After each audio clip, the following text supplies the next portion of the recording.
Have you ever dreamed about traveling, but couldn't because of work?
Traveling.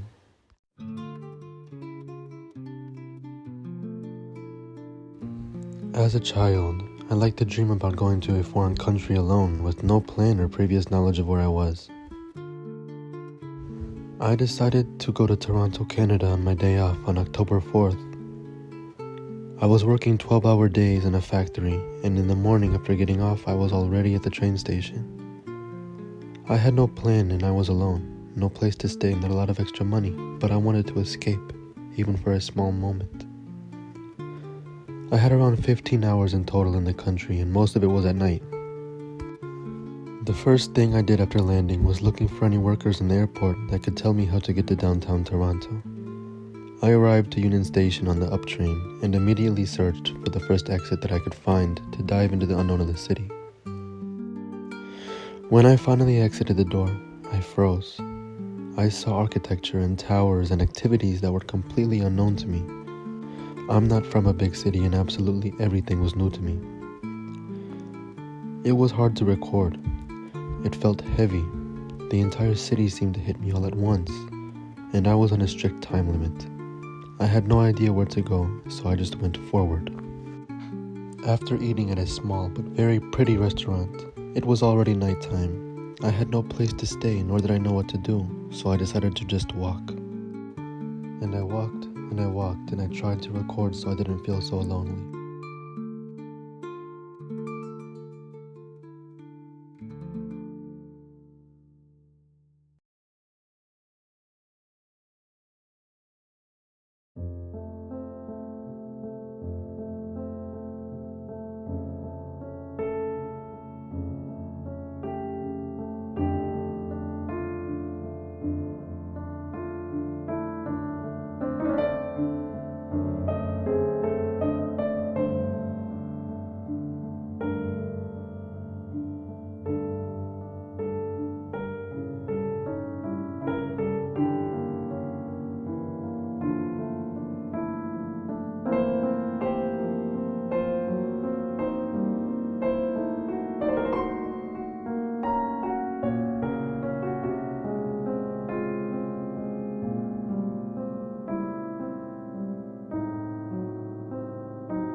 For this small moment in my life, I was free, and I almost couldn't handle it. I stopped recording for almost the entire night because I was tired and overwhelmed, which stressed me. However, at around 4 in the morning, the city was empty.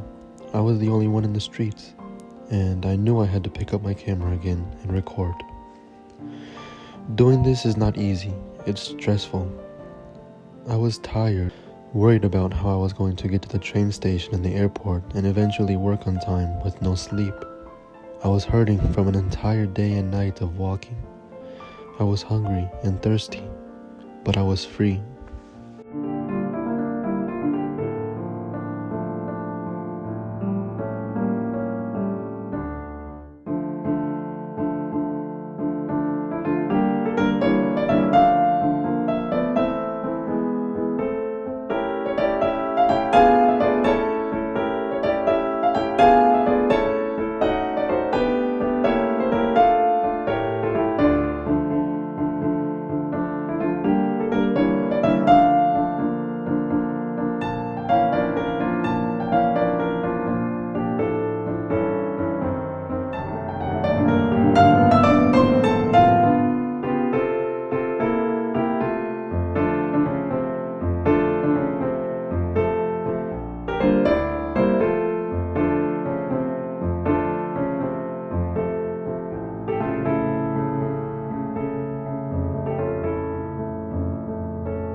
After a few very long hours of walking, the sun finally began to rise.